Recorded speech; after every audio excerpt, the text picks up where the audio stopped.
La ciarboccana era un altro degli armamenti che saltavano fuori periodicamente e anche che era una costruzione autonoma, non è che la si comprasse. Si ciriva un pezzo di tubo che fosse con un foro da 1 centimetro e mezzo, che poteva essere la canna di un ombrello, poteva essere la canna di un qualche attrezzo dismesso. Lo si tagliava circa di questa misura qua così, che fosse ben liscio all'interno, e dopodiché si facevano i dardi con una tecnica, si faceva una specie di cono con la carta, un cono giusto. Qualche volta, perché si piantasse su un albero o su una tavola, gli si metteva un chiodino sulla punta, anche lì quello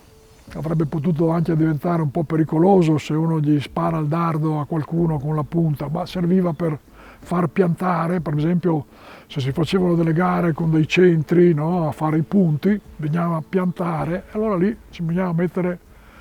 il chiodino sulla punta ben fissato, in modo tale che dopo